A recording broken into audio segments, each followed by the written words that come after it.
Right, hello everybody, welcome to the Wednesday Bike Club on another glorious day. Marvellous, isn't it, out in the Sussex countryside. Right, what are we talking about today? Well, it's a little bit of a follow-on to last Wednesday's one when I was talking about brand loyalty and stuff like that. But what it really encompasses today is this. it's the Moto Guzzi. Because it was really interesting, the comments I had on that episode, the amount of people that had a real loyalty and a love for Moto Guzzi. And it made me think about, the Italian brands, really, and, how well they're doing at the moment. And what's the sort of, the key ingredient that's sort of making that happen? So I thought it might make an interesting discussion for today. So I'm going to find a little spot for us, and we'll have a chat about that. And subjects around it, you know what I'm like. I like to include other things because I was looking at BSA as well. So let's have a chat about that. Right, I'll see you at the rendezvous. Come on. Oh, beautiful, the primroses out and daisies and stuff. Lovely.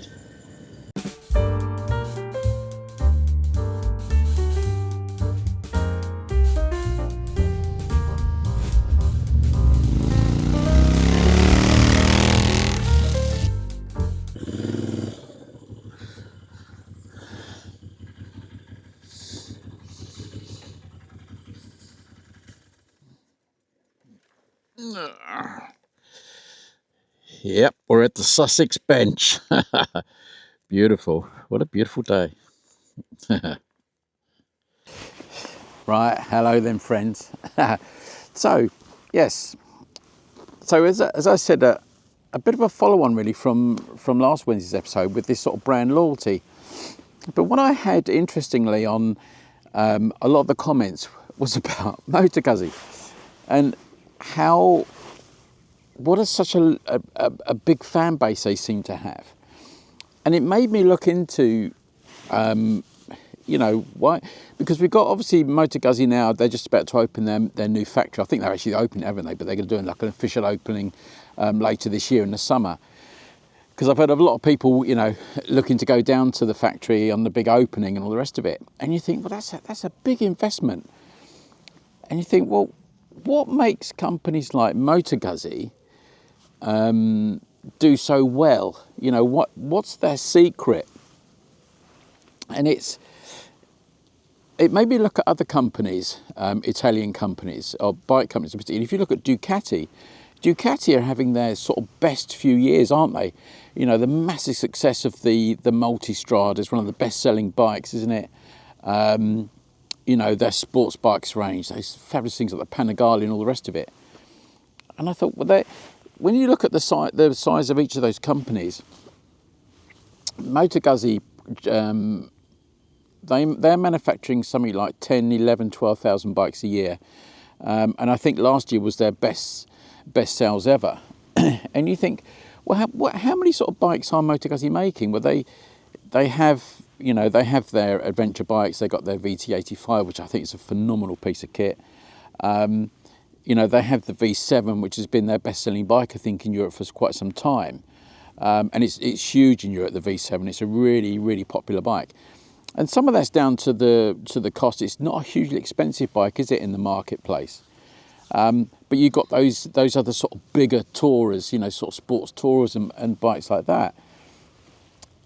And I had to sort of think a while and think, what is it about the Italian brands which seem to attract so much sort of loyalty and why they're being successful?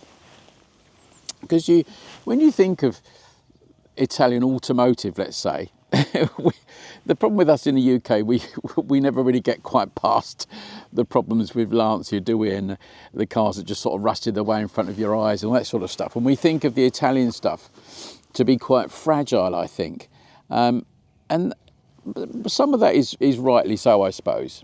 But the thing you have to give the Italians, with everything they manufacture, they do it with an awful lot of style, don't they? And the style of their bikes is second to none, isn't it? When we think of the most beautiful things that you can buy, whether it's certain types of clothing motorbikes and cars and all the rest of it. You know, we look to Italy, don't we, to have that sort of flair. We might not think that the quality of the manufacturers is, you know, is as brilliant or as, I don't know, as reliable. The quality may not be up to something like, say, a German brand, but that's debatable these days, isn't it? I've got a Kestrel squeaking away at me out there. But it's the design, isn't it? And that's what we look to. And when you think about the brands like Ferrari and Ducati and stuff, you know, they're Maserati and Lamborghini. They're not massive manufacturers, but they've got this sort of particular niche. They've got some sort of strange X factor. Because when you think of the price of those sort of products, is enormous, isn't it? But there seems to be a never-ending supply of people willing to buy them and pay the amount of money to repair and service and all the rest of it, because you're buying into that funny little X factor that those companies have. Because when you think of Ducati, Ducati are at their absolute peak, aren't they, at the moment in terms of sales? And it's the same with Moto Guzzi. But what I thought was interesting, because I took out the BSA Scrambler, the 650 Scrambler, the other day, and I thought, what is it like? What's the difference between those brands, you know? And I suppose you have to come and look at squeaking. Do you hear that squeaking away? I think that's a pair of Kestrels and they're getting ready to breed. Anyway, enough of that amorous behaviour. Is that companies like Ducati and Moto Guzzi, they have that extraordinary history and heritage, which is relatively unbroken, isn't it? There's no gap. You know, they've been in constant production one way or another, but they've stayed true to their heritage in terms of where the bikes are manufactured. You know, even though they probably went through, I think Moto Guzzi went through a few issues, didn't it? Most of these Italian brands always skirt around the sort of bankruptcy thing at some point or other, don't they? And I think the 70s and 80s was a tough time for those sort of brands, wasn't it? And it was the same for people like Lamborghini and all the rest of it, wasn't it? They struggled. But the brand ethic is so strong and the brand loyalty is so strong that it was always going to carry on. You couldn't really see those things failing. And when you look at, this is where I was going to bring BSA into this, it's that brand, you can't buy that. Now, I'm going to have to qualify it, because it'll say, well, someone bought BSA and all the rest of it. You can buy the name, but you can't buy the history. And I think that's the thing, is that when you look at BSA, they, extremely wealthy Indian, is it part of Tata Steel? I can't remember what it is now, or is it Mahindra, something like that? You know, they bought the name, but you can't buy the history. You can buy the sort of historical records, if you like, but it doesn't work, because history doesn't lie, does it? You'll see that there was BSA died as a business. You know, it disappeared, and there was that break. And history will always tell you that. You know, you can't rewrite history. That's what we're always told, isn't it? And even though Trump's trying to do it, but you can't rewrite history. And people aren't fooled all the time. So companies like BSA, I think, are realising that, actually, we can't really live on the history of the brand that we've bought. We've really just bought a name. It's helped us a little bit, to establish quicker, but that's all it's done. It sort of confuses a few people, doesn't it? And there'll always be people that will go along for the ride, so to speak. But I think companies like Moto Guzzi and Ducati and those big Italian manufacturers, their history's been unbroken. It's an interesting case in point. I think, is it Morbidelli, is one of the other manufacturers that was Italian through and through, and then the Chinese tried to buy it originally. But there was a huge revolt, apparently, at the factory that the Morbidelli didn't want to go down that route. The workers tried to resist that, and eventually I think the resistance was futile. And you can see why. And you can see why, because there's a different culture in Italy to their brands, and they're very protective of them. Now, brands do get sold. Obviously, the companies get sold, and you'll get different investors come in. But the core of it and the originality of it is still there. It's just money coming in, isn't it? Really, in that effect, it's not your company just became defunct, but the name sat there and someone bought the name for a few million quid and then resurrected it with a completely different thing in a different country. It doesn't work, does it? Not in the true sense. I think there's always, history will always show you that when you look at what happened, you think, well, that's nothing to do with that company. It's interesting, but when you look at Brough Superior.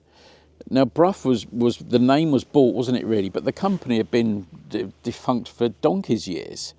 But to bring that back to life as such, and you don't really hear a great deal about Brough now, do you? I dare say it's still manufacturing, but it's a very boutique brand, isn't it? And it's, the bikes are incredibly expensive, and if you were going to resurrect it, you had to do it in, properly, I suppose.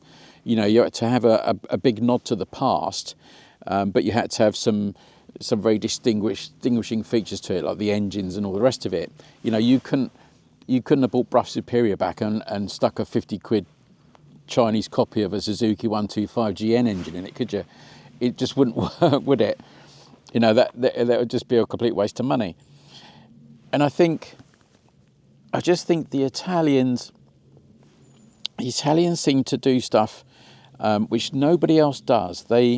When they design their stuff, they always put more than that's necessary into the design. There was when I think things you never forget that sort of stay with you. I used to work in another day several lifetimes ago. I used to work on a farm, and I was a gamekeeper, and I used to work on this farm, and we had a fuel bowser. It was a big metal, tub that sat on this frame, and you had the hose, and then you had your nozzle. You had your nozzle when we used to fill the tractors up with diesel and all the rest of it. And I can remember filling up the tractor one day and looking at this nozzle. And this nozzle, with the handle and all the rest of it, it was just a very simple device, just to let a valve to let the fuel into the tank. But it was I looked at this thing and I thought, well, that's beautifully made. It didn't have to be that. It was just beautifully formed. It was almost like a piece of art. Just this very mundane mechanical device for putting fuel into a tank. And I can remember staring at this thing, and it said "Made in Italy" on it, and that stuck with me. And I've seen that again and again and again. I can remember seeing it with things like derailleur gears on racing bikes, Campagnolo derailleur gears, and the way that it was impressed into the actual mechanism was beautiful, and it didn't need to be. It didn't need to be, but it was. Do you know what I mean? Someone's been in a factory and they thought, well, I can't get a job as designing Ferraris, but I'm going to design that derailleur, and I'm going to make that the most beautiful derailleur you've ever seen. And isn't that the thing with Italian stuff? Anything they do, it's just that little bit more stylish. It's got that little X factor that other companies don't have. And it's, I get it with this. I pull up to petrol stations on this bike, and it's a really odd situation. I pull up to petrol stations, and the amount of times where I come out, there's someone standing next to the bike and they want to have a chat about it. So, is this an old bike? Is it an old? And it's got that, because it's got the X factor. The Italians understand about design and what is pleasing to the eye. What attracts the eye to it and makes you feel all sort of warm and fuzzy inside. And you think, I'm just going to have a look at that. I want that. I want to aspire to that. And the other thing is as well, when you look at mechanically, the thing that Moto Guzzi do, you know, apart from the fact they still manufacture in Italy, which is fantastic, so-called hand-built, I suppose we could say that, they are pretty much hand-built, is that they, you know, since Moto Guzzi came into existence in the early 1900s, was it about 1911, something like that, and we're manufacturing stuff, you know, a lot of things for the war effort and all that sort of stuff. But when they started building motorbikes, you know, they had a certain amount of success, but it wasn't until they built the V-twin that they really, really hit the mark. And they've stuck with it. They've stuck with the same engine. And all of their engines, as far as I can tell, pretty much use a version of that, don't they? Because why change something which works, which is reliable, easy to service, easy to maintain? Because you've only got to look at BMW, haven't you? You know, they do exactly the same thing. And there's probably a bit of a connection there between the two, isn't there? That one sort of understood what the other one was doing. I thought, that's a good way of building motorbikes. And I was just not shocked, but I was just surprised at how many people refer to Moto Guzzi as the brand that they were very loyal to, even in the UK. Even though as a European brand, if you like, from Italy, it's incredibly popular in Europe, really popular. But there's something about things made in Italy that just are that little bit better than everything else, aren't they? You know, I can remember my uncle had my uncle's Italian, and I can remember his crowning glory was the fact that he had a Lancia Beta and a Lancia Gamma, you know, and that they were forever breaking down and things were going wrong and they were pouring oil over everything and all the rest of it. We're going way back now, way back into the 70s or 70s, 80s. But they were beautiful cars. They just looked stunning, you know. And there's just something about Italian design which seems to work, you know. All the gubbins underneath might be a little bit, you know, not slightly suspect at times. But when it all works, when everything is working as it should do, they're the most beautiful things in the world, aren't they? They really are the most beautiful things in the world. Yeah, what a interesting subject, isn't it? And an interesting world. The motorbike manufacturing world and retail world is an extraordinary one, really. Something quite unique at the speed at which it can change and develop. But I think people should take lessons from the Italians in how they've kept their brands fresh, and even though they're using very old tech, let's say, but they managed to keep that essence of real motorbiking, is it? They've kept what we love about motorbikes. They've not sanitized the motorcycle. They've kept the joy of motorbiking in there, and that's really important. Once you've lost that, you've lost your customer, haven't you? You've got to keep that joy of what the essence of motorbiking is all about. And it's riding it, isn't it? It's not about flicking buttons and having things done for you. You want to be part of the mechanical process, and I think that's what bikes like this do. Well, there you are. That's my waffle for Wednesday. When you see this one, I will actually be in France anyway. And next Saturday, it is the BSA 650 Scrambler I'm reviewing. And after that, I'll see you in France. Right, take care, everybody. Look after yourself. Please ride safe and enjoy the sunshine.